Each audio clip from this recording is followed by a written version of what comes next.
dami. Paano ba gagawin to? Hi everyone! Ayan. So first time ko makahawak ng ganito kalaki. Tube yarn. Ito tube yarn. Ayan. Gusto ko talaga yung malalaki. Ay, charot. Ayan. Hi!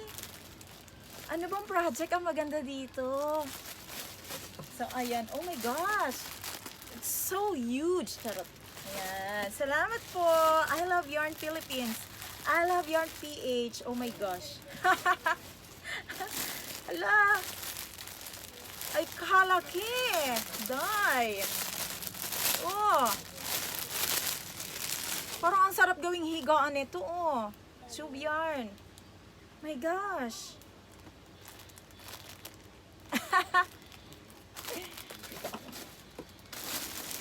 Ano kayang gagawin natin dito, mga sis? Ano bang project? So kamay-kamay lang, kamay-kamay lang ang gagamitin natin dito.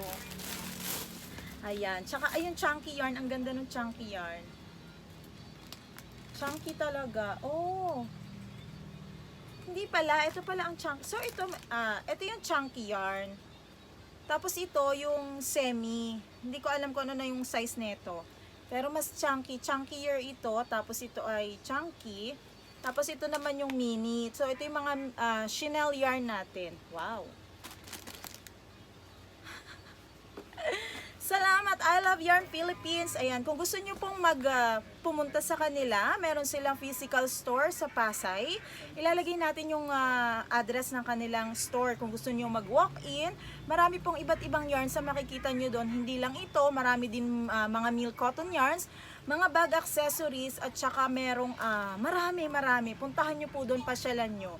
Ako man ay hindi pa nakakarating doon, at para naman po doon sa mga malalayong lugar, sa Luzon, sa Visayas at Mindanao, wag po kayong mag-alala dahil meron naman silang Shopee account, Shopee store, pwede po tayo mag-order sa kanila doon. Ayan, araw-araw din sila nagla-live kung gusto niyo makakuha at makatipid, makakuha ng voucher, makakuha ng discount, mag-check out lang po kayo sa Shopee Live. Ayan, so ang gaganda. Ayan. Salamat po ulit, Ma'am Cecil. Ayan. I love Yarn Philippines. Thank you so much. Ilagay natin ang link ng lahat ng kailangan ninyo sa description ng ating video na ito. Ayan. Bye-bye!